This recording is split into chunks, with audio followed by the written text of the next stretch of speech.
Deuteronomy 30:1. And it shall come to pass, when all these things are come upon thee, the blessing and the curse, which I have set before thee, thou shalt call them to mind among all the nations, whither Yahweh thy power have driven thee. Call Allah, Yahweh by Shemah Shai, by Hashem, Makar Kudash, double honors unto the apostles, double honors unto the elder bishops. Salutations to all my fellow laborers doing this work in truth and sincerity, risking their lives and their freedom to do so now more so than ever. To the scattered elect that are scattered around the four corners of the earth, that be like unto the speckled bird, the Israelite foreigners among the heathen that look like the heathens. And to the Akwaf that are listening and learning, to you I say Shalom. This is your brother Malcolm coming at you with another lesson in truth. And this is a lamb back off the elder brother Yashawamba. This is on his Remnant Save 144. And he did a video called Zephaniah 3:8. And it's just a few things that constantly stay on my mind when it comes to this subject matter. And when I saw this particular video, I was like, okay, I have to respond. And I highly suggest, if any of you have not subscribed to the elders page, you can see it's on there, the name, the title on the page at the bottom left part of the screen. Subscribe and do so and be constantly fed, for Yahweh's poured a heavy portion of the spirit onto this brother. But yeah, it's just so much going on with this. All right. And you have to understand that Esau, Edom, there's a reason why the majority of the world does not go by their biblical nationalities, because all this was to be hid. All right. They didn't want that, because if people start discovering who they are and searching out their fathers, like I think that's Job 8:8. Yes, Job 8:8 says, "For inquire, I pray thee, of the former age, and to prepare thyself to the search of their fathers." All right. So if people started doing that, they would find out who they are, and ultimately they find out who the so-called white man is, and that he's perpetrated a fraud, which brings to mind a video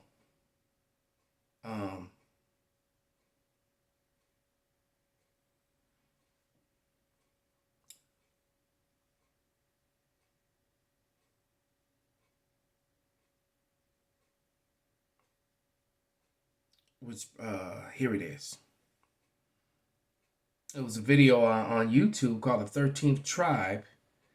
Let me just pull it up. I pull it up on my phone. Yeah.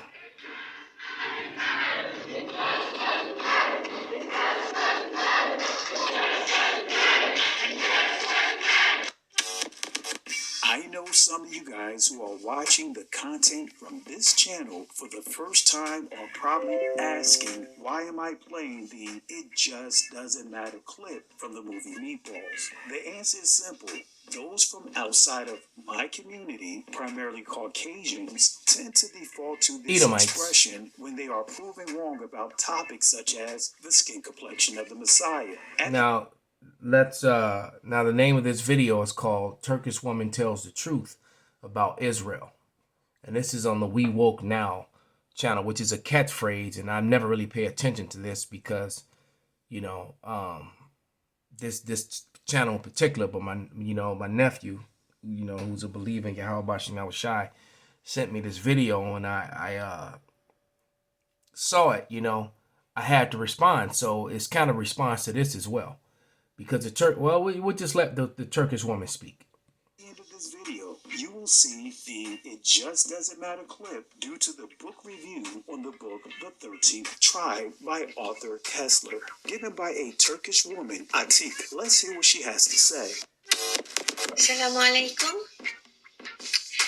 In The 13th Tribe, Arthur Kessler traces the origin of Eastern Europe's Jewish population that was largely decimated by the Nazi onslaught during the Second World War. Through extensive research, he discusses the history of a trading empire that was set up by a tribe known as the Khazars. The Khazar Empire was located between the expanding power blocks of Christianity and Islam, and the people were converted to Judaism by their king as a way of standing apart from both. The Khazarians and their wealth were dispersed through the countries of Eastern Europe after the collapse of the Khazar Empire. The Khazarians were not a Semitic people that they called themselves Jews. Now that's wrong. They actually are Shemitic. They're not Japhet. They were just living in Japhet's land. They're just not Shemitic, according to the chosen race, right? Because I'm actually going to read about the Shemitic races and their languages, backing off what the Elder Yashawamba spoke on. So that part she got wrong. After their conversion to Judaism is as absurd as the Chinese Muslims calling themselves Arabs. Let's take that back. Is as absurd as Khazar Empire. The Khazarians were not a Semitic people that they called themselves Jews after their conversion to Judaism is as absurd as the Chinese Muslims calling themselves Arabs. Is as absurd as the Chinese Muslims calling themselves Arabs. Is as absurd as the Chinese Muslims calling themselves Arabs. So he played that 3 times. So she said them call themselves Jews, which is a made up term. We should say Judeans, or Yahweh. She said for them to call themselves that is just as absurd as the Chinese Muslims calling themselves Arabs. You can't convert to someone else's way of life and then call yourself by their name. All right. And that's pretty much what's going on. In that part, she's absolutely correct. And like I said, they don't want people really studying and asking questions about these languages, because they don't want you to study your fathers, and because then you would discover who they are. All right. So let's go to Isaiah, because they cast a covering over all people to hide their nationalities, and their languages is a part of that. The name of the Heavenly Father and the Son is a part of that covering. They cast that cover over all these things to hit it. This is Isaiah 25:7, and it reads, and he will destroy in this mountain the face of the covering cast over all people, and the veil that is spread over all nations. So they cast the coverings and veils over the nations, and now they go by your color is your identity, which is a lie. Okay? Because the Bible makes it clear that you're whatever your father is. So hence the reason the Israelites are scattered among all people and going to look like all people, being the reason why I state that in the opening of every video that I do. Because that's something that people overlook or just don't want to come to grips with. The scattering. He said we would think upon their name among all the places that we got scattered to. This great awakening, Esau, Edom, the so-called white man, does everything by color, to make the separation, so it fits his control narrative, this false control narrative that he has created. All right. What you're looking at is Eliezer ben Yehuda, who basically changed the Hebrew. He added the vowel points, the Latin vowel points, into the Hebrew and added all the dots and all that stuff. Said he was making corrections to the language, and this is what people speak today, and this is what people accept as Hebrew today. All right, and it isn't, because this is an admixture of. Matter of fact, let me just get the receipt. Let's get the receipt. Especially when you're speaking about things that are controversial, you want to come with with references and evidences. So I'm gonna use this definition of Yiddish from the Winston Simplified Dictionary. All right, Encyclopedia Edition, 1933, and here it is. All right, and I'll try to make it large, but there it is. It says, let me see if I can turn it sideways and get the whole thing. There we go. All right, let's bring it into focus. See, it says Yiddish. All right, a German Jewish, a kind of mixed German and Hebrew language spoken by Jews and written and printed with Hebrew characters. So he's speaking a German mixed language. Is also Slavic in there as well. All right, written with Hebrew characters. And the truth be said, it's not even written with Hebrew characters. It's written with the Assyrian script. All right, because the true Hebrew characters is the what the Israelis call the Paleo Hebrew. All right, or the biblical Hebrew. We refer to it as the Paleo Hebrew. You also have Phoenician, the Phoenician forms, because the people that were in the east above, in the Phoenicians that were in North Africa and the places above it, were speaking in that language in the land of Canaan.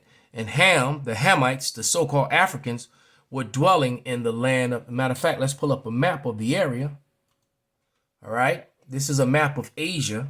All right. You notice it says absolutely nothing about Middle East. It just says it's Asia. And I'm going to read that in the Bible. It says in the East. All right. So what you're looking at, well, let's back out. Hold on. Let me back out again. All right. All this area here is Africa. Over here, you can see where the little cursor is, the marker. That's Africa. And right on the corner of where Africa connects to Asia is Israel, all right, which sits in Asia, in Turkey, in Syria, all right. So this place above in Egypt, all this area here in Syria, in the land of Canaan, I'm sorry, right here, not in Syria, but in the land of Israel, all right, in the land of Canaan, this whole area right here, the Africans, the Hamites, were all over. Canaan was living here. That was part of his curse. He lost his lands, all right. It wasn't the curse of Ham. It was the curse. Ham cursed Canaan, all right. That was another false and controlled narrative. And where was Canaan dwelling? Canaan was dwelling in Asia, in all this colored area here. This is all Asia, from Turkey to Jerusalem, to Yemen, all the way to the Bering Strait. This is India, Pakistan, China, Russia. That's Asia. That's the East, that we're dwelling in the East. All right. All right. And the Shemitic people were dwelling in this portion of Asia, where the cursor is now. Syria, Iraq, Jordan, that whole thing. Saudi Arabia. They were dwelling over here, Yemen is actually in Asia. All right. So let's go to Zephaniah real quick.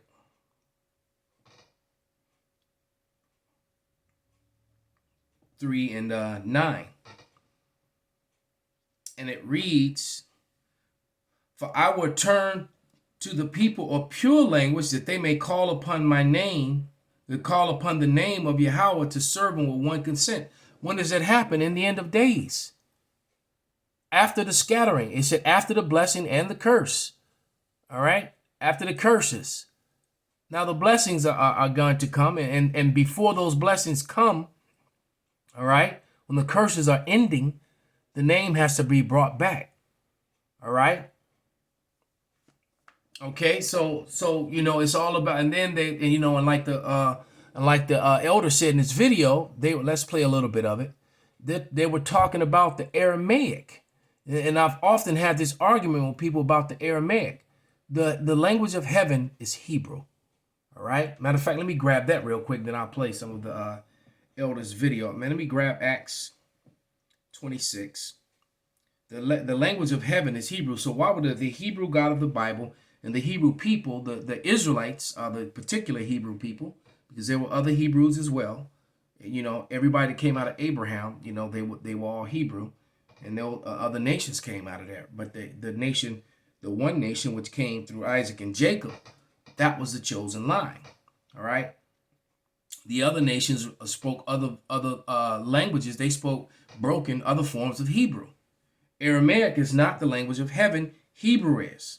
So the reason that they push that Aramaic is it goes back to what I said in the beginning, to prevent the study of the languages so that the true people of the Lord would never know the real name. This is that whole pushing that Aramaic, and that is to control the narrative. All right? That is what that is all about. This is the book of Acts 26 and verse 14, and it reads, "And when we were all fallen to the earth, I heard a voice speaking unto him and saying in the Hebrew tongue, Saul, Saul, why persecutest thou me? It is hard for thee to kick against the pricks. And I said, Who art thou, Lord? And he said, I am. And of course, it's written in English, Jesus.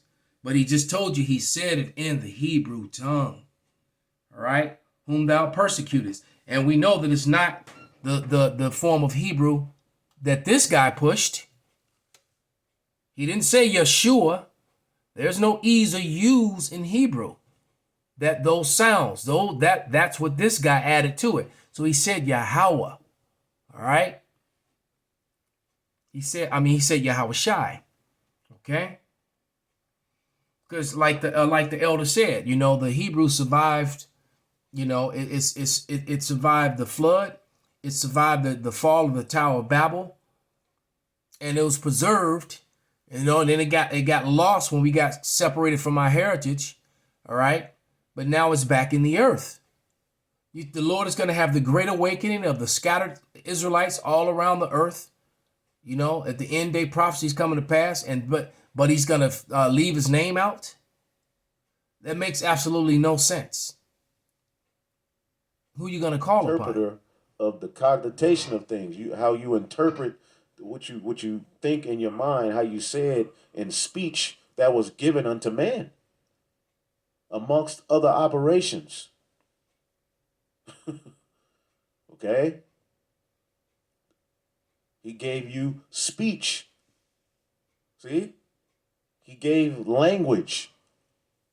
Okay? And at one point, the whole earth was of one language. Okay? The Hebrew. Okay?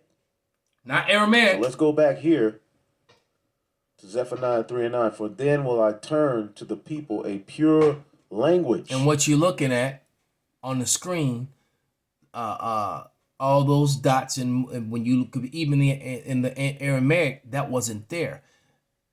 Eleazar ben Yehuda added that, calling himself, making corrections, as if he can correct God himself.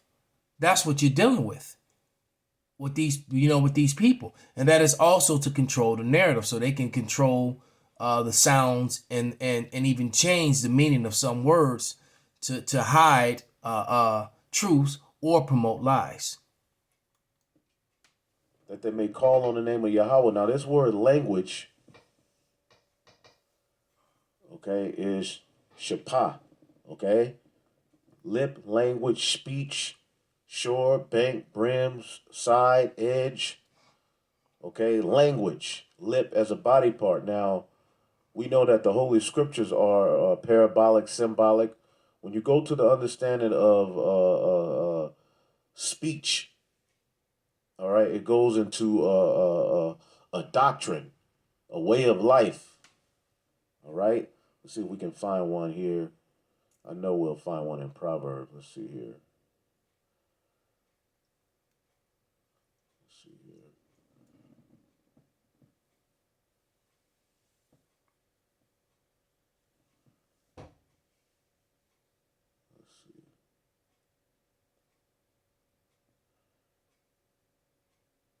Yep. Proverbs 10 and 21. The lips of the righteous feed many, but fools die for want of wisdom. Okay, and then there's also, doctrines on the left hand side. Let's see if we can get some here. Eleazar ben Yehuda. All right, yep, this is how this word is used here. Proverbs 12 and 19. The Their lip doctrines of the truth shall be established forever, but a lying tongue is but for a moment. That's right. Okay, so the lip can be likened unto truth, wisdom. Okay, so the Lord ultimately here in this verse, okay, not only is he turning unto us, okay, the truth, but within the truth, okay, we get a language. We get our language back. Okay, our a part of our heritage and everything of who we are, the receiving the Holy Spirit is the language. Okay, the Hebrew. Okay, which when you go into our history, okay, there were scriptures that spoke of the Jews' language. Okay, you think the Messiah would come into the earth and be given a name with an all form of the original language? Right. You out of your mind. He's going to be speaking Okay, and you got a lot of people that say, well, that the Aramaic. Well, the Aramaic was mainly a writing system. And let's stop right there. This is Genesis 10 and 22. And the children of Shem and Elam and Ashur and Aphaxad and Lud and Aram. Everyone that came out of Shem, though, that's where the Hebrew people came from. And Aphaxad begot Salah, and Salah begot Eber. The word Eber means Hebrew from the past. Abraham came out of Eber. All right. And it says, and unto Eber were born two sons. One name was Peleg, for his days on earth were divided, and his brother was Joktan. All right. But when you get down to the nitty gritty and you keep reading, what you're going to find is that the family member, the person that mattered the most out of the line of Shem, started with the Aphaxad. All right, and he begot Salah, and Salah begot Eber. All right. And of course, and you jump down to verse 31, these are the sons of Shem after their families, after their tongues, in their lands, and after their nations. All right. But the Lord is not for their nations, all those other Shemites. All right. He's only for the singular. And that being the line which Abraham came from. And then even more so after Abraham, which is Isaac, Jacob, and then the 12 patriarchs, who are the sons of Jacob, which are the patriarchs of Israel, the sons of Israel. And their language was Hebrew, not Aramaic. All right. Let's go to Baruch. We'll close with this one, because I think I hit all the points that I wanted to.